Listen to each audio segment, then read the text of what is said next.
1 Kings chapter 2. When the time drew near for David to die, he gave a charge to Solomon his son.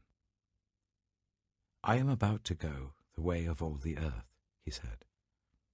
"So be strong, act like a man, and observe what the Lord your God requires.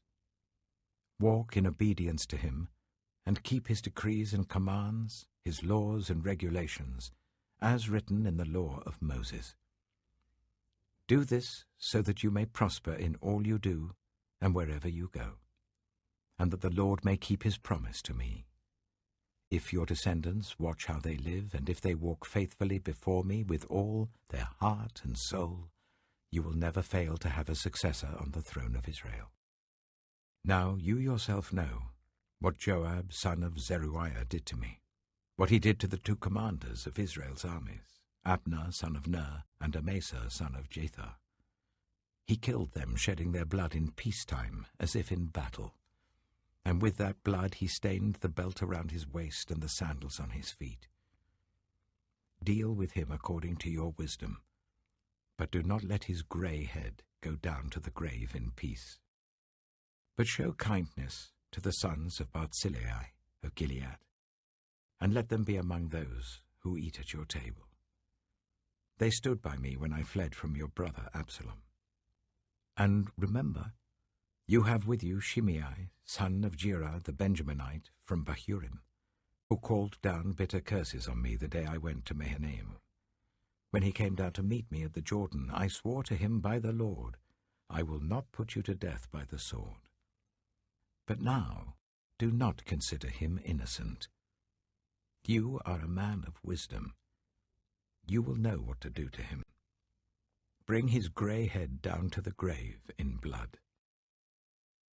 Then David rested with his ancestors and was buried in the city of David.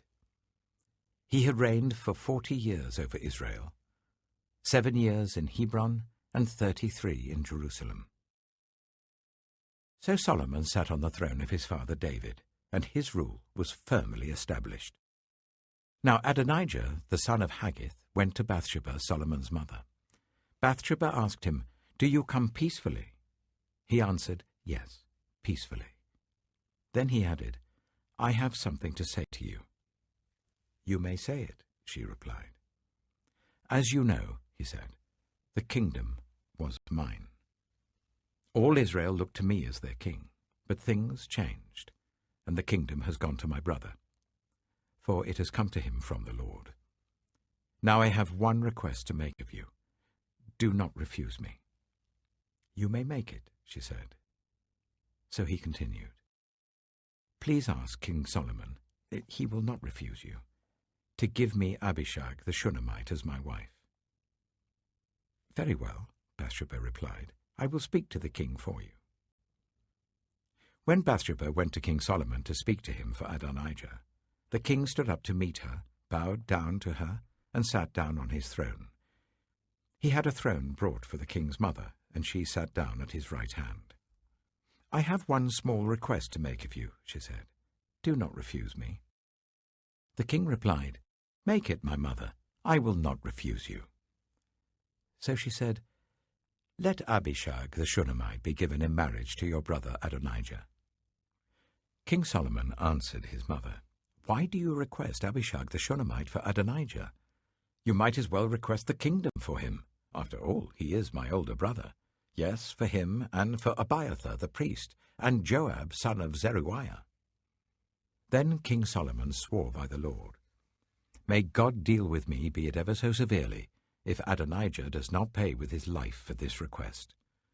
And now, as surely as the Lord lives, he who has established me securely on the throne of my father David, and has founded a dynasty for me, as he promised, Adonijah shall be put to death today." So King Solomon gave orders to Benaiah son of Jehoiada, and he struck down Adonijah, and he died. To Abiathar the priest the king said, "Go back to your fields in Anathoth. You deserve to die, but I will not put you to death now, because you carried the ark of the sovereign Lord before my father David, and shared all my father's hardships." So Solomon removed Abiathar from the priesthood of the Lord, fulfilling the word the Lord had spoken at Shiloh about the house of Eli. When the news reached Joab, who had conspired with Adonijah, though not with Absalom, he fled to the tent of the Lord and took hold of the horns of the altar. King Solomon was told that Joab had fled to the tent of the Lord and was beside the altar. Then Solomon ordered Benaiah son of Jehoiada, "Go, strike him down." So Benaiah entered the tent of the Lord and said to Joab, "The king says, 'Come out.'" But he answered, "No, I will die here." Benaiah reported to the king, "This is how Joab answered me." Then the king commanded Benaiah, "Do as he says. Strike him down and bury him, and so clear me and my whole family of the guilt of the innocent blood that Joab shed. The Lord will repay him for the blood he shed, because without my father David knowing it, he attacked 2 men and killed them with the sword. Both of them, Abner, son of Ner, commander of Israel's army, and Amasa, son of Jether, commander of Judah's army, were better men and more upright than he. May the guilt of their blood rest on the head of Joab and his descendants forever. But on David and his descendants, his house and his throne, may there be the Lord's peace forever." So Benaiah, son of Jehoiada, went up and struck down Joab and killed him, and he was buried at his home out in the country. The king put Benaiah, son of Jehoiada, over the army in Joab's position, and replaced Abiathar with Zadok the priest. Then the king sent for Shimei and said to him, "Build yourself a house in Jerusalem and live there, but do not go anywhere else. The day you leave and cross the Kidron Valley, you can be sure you will die. Your blood will be on your own head." Shimei answered the king, "What you say is good. Your servant will do as my lord the king has said." And Shimei stayed in Jerusalem for a long time. But 3 years later, 2 of Shimei's slaves ran off to Achish, son of Maacah, king of Gath, and Shimei was told, "Your slaves are in Gath." At this he saddled his donkey and went to Achish at Gath in search of his slaves. So Shimei went away and brought the slaves back from Gath. When Solomon was told that Shimei had gone from Jerusalem to Gath and had returned, the king summoned Shimei and said to him, "Did I not make you swear by the Lord and warn you? On the day you leave to go anywhere else, you can be sure you will die. At that time you said to me, 'What you say is good, I will obey.' Why then did you not keep your oath to the Lord and obey the command I gave you?" The king also said to Shimei, "You know in your heart all the wrong you did to my father David. Now the Lord will repay you for your wrongdoing." But King Solomon will be blessed, and David's throne will remain secure before the Lord forever. Then the king gave the order to Benaiah son of Jehoiada, and he went out and struck Shimei down, and he died. The kingdom was now established in Solomon's hands. 1 Kings chapter 3. Solomon made an alliance with Pharaoh king of Egypt and married his daughter. He brought her to the city of David until he finished building his palace and the temple of the Lord, and the wall around Jerusalem. The people, however, were still sacrificing at the high places, because the temple had not yet been built for the name of the Lord. Solomon showed his love for the Lord by walking according to the instructions given him by his father David, except that he offered sacrifices and burned incense on the high places. The king went to Gibeon to offer sacrifices, for that was the most important high place, and Solomon offered 1,000 burnt offerings on that altar. At Gibeon, the Lord appeared to Solomon during the night in a dream, and God said, "Ask for whatever you want me to give you." Solomon answered, "You have shown great kindness to your servant, my father David, because he was faithful to you and righteous and upright in heart. You have continued this great kindness to him, and have given him a son to sit on his throne this very day. Now, Lord my God, you have made your servant king in place of my father David, but I am only a little child, and do not know how to carry out my duties. Your servant is here among the people you have chosen, a great people, too numerous to count or number. So give your servant a discerning heart, to govern your people, and to distinguish between right and wrong. For who is able to govern this great people of yours?" The Lord was pleased that Solomon had asked for this. So God said to him, "Since you have asked for this, and not for long life or wealth for yourself, nor have asked for the death of your enemies, but for discernment in administering justice, I will do what you have asked. I will give you a wise and discerning heart, so that there will never have been anyone like you, nor will there ever be. Moreover, I will give you what you have not asked for, both wealth and honor, so that in your lifetime you will have no equal among kings. And if you walk in obedience to me and keep my decrees and commands, as David your father did, I will give you a long life." Then Solomon awoke, and he realized it had been a dream. He returned to Jerusalem, stood before the ark of the Lord's covenant, and sacrificed burnt offerings and fellowship offerings. Then he gave a feast for all his court. Now 2 prostitutes came to the king and stood before him.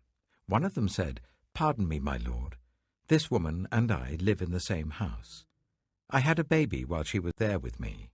The 3rd day after my child was born, this woman also had a baby. We were alone. There was no one in the house but the 2 of us. During the night, this woman's son died because she lay on him. So she got up in the middle of the night and took my son from my side while I, your servant, was asleep. She put him by her breast and put her dead son by my breast. The next morning I got up to nurse my son, and he was dead. But when I looked at him closely in the morning light, I saw that it wasn't the son I had born." The other woman said, "No, the living one is my son, the dead one is yours." But the first one insisted, "No, the dead one is yours, the living one is mine." And so they argued before the king. The king said, "This one says, 'My son is alive and your son is dead,' while that one says, 'No, your son is dead and mine is alive.'" Then the king said, "Bring me a sword." So they brought a sword for the king. He then gave an order, "Cut the living child in 2, and give half to one and half to the other." The woman, whose son was alive, was deeply moved out of love for her son, and said to the king, "Please, my lord, give her the living baby. Don't kill him." But the other said, "Neither I nor you shall have him. Cut him in 2. Then the king gave his ruling, "Give the living baby to the first woman. Do not kill him. She is his mother." When all Israel heard the verdict the king had given, they held the king in awe, because they saw that he had wisdom from God to administer justice. 1 Kings chapter 4. So King Solomon ruled over all Israel, and these were his chief officials: Azariah, son of Zadok the priest; Elihoreph and Ahijah, sons of Shisha, secretaries; Jehoshaphat, son of Elihud, recorder; Benaiah, son of Jehoiada, commander-in-chief; Zadok and Abiathar, priests; Azariah, son of Nathan, in charge of the district governors; Zabud, son of Nathan, a priest and adviser to the king; Ahisha, palace administrator; Adoniram, son of Abda, in charge of forced labor. Solomon had 12 district governors over all Israel, who supplied provisions for the king and the royal household. Each one had to provide supplies for 1 month in the year.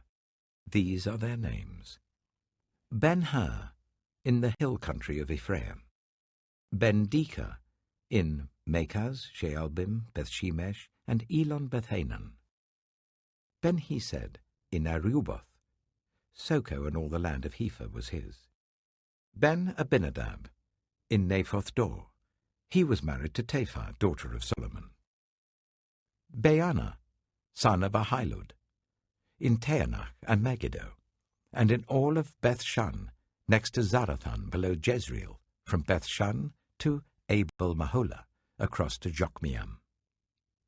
Ben-Jeba, in Ramoth-Gilead, the settlements of Jair, son of Manasseh in Gilead, were his, as well as the region of Argob in Bashan, and its 60 large walled cities with bronze gate bars.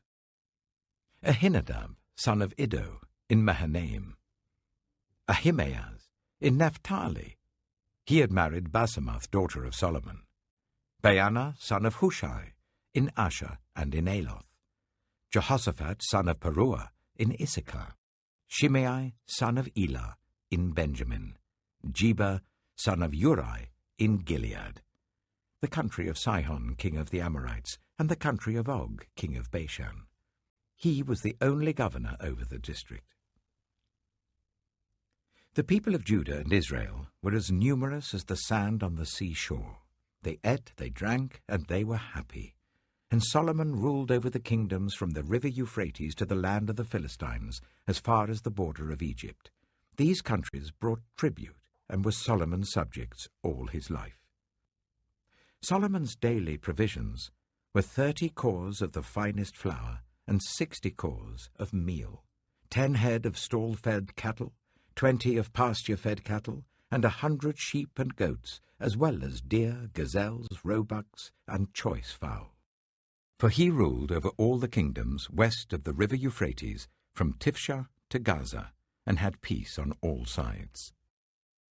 During Solomon's lifetime, Judah and Israel, from Dan to Beersheba, lived in safety, everyone under their own vine and under their own fig tree.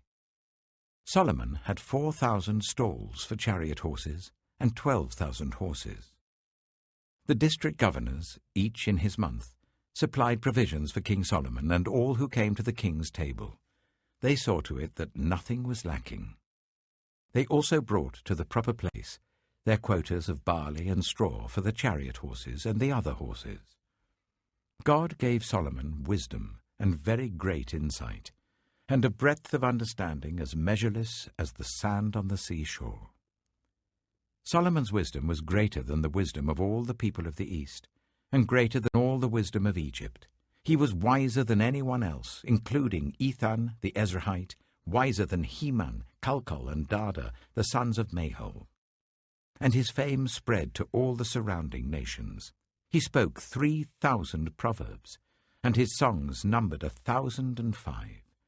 He spoke about plant life, from the cedar of Lebanon to the hyssop that grows out of walls. He also spoke about animals and birds, reptiles and fish. From all nations people came to listen to Solomon's wisdom, sent by all the kings of the world who had heard of his wisdom.